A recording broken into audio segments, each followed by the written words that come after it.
The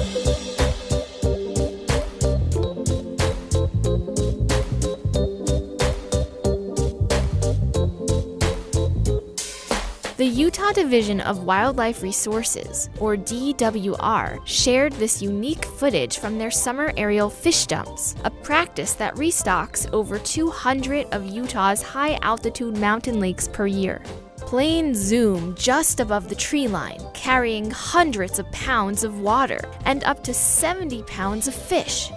They drop about 35,000 fish in a single flight. It may be a shocking sight at first, watching trout and splake and grayling blast out of the back of an airplane, but it actually serves a practical purpose. What is that purpose, though? Why does Utah need to restock its lakes at all? And does that dramatic fall hurt the fish? It seems like there must be some other way to get the fish up to the lakes, so why use airplanes? We'll dive into the process of aerial fish dumping and explore why it's such a vital annual practice in Utah and other states around the U.S. Because the lakes are such popular fishing spots for hikers and campers, if Utah's DWR didn't restock the lakes every year, they'd be fishless. These fish are raised in hatcheries specifically for the summer aerial drops, and they're bred to be sterile to avoid disrupting the lake's respective ecosystems with an uncontrolled population explosion.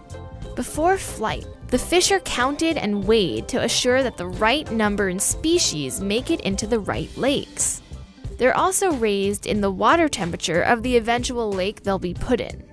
The DWR claims that more than 95% of fish in each drop survive the fall. But how do they ensure that? The young fish are specifically grown to reach 1 to 3 inches long.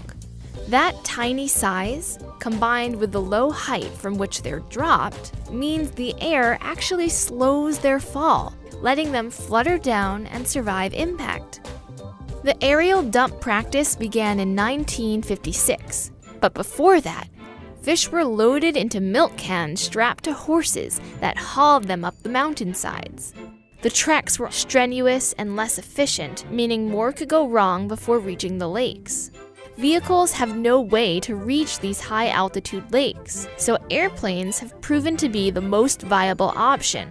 These days, planes can stock 7 lakes in a single flight, making it both the most cost-effective option and the safest. Aerial drops may be done for the year, but keep an eye out for the flying fish again in July.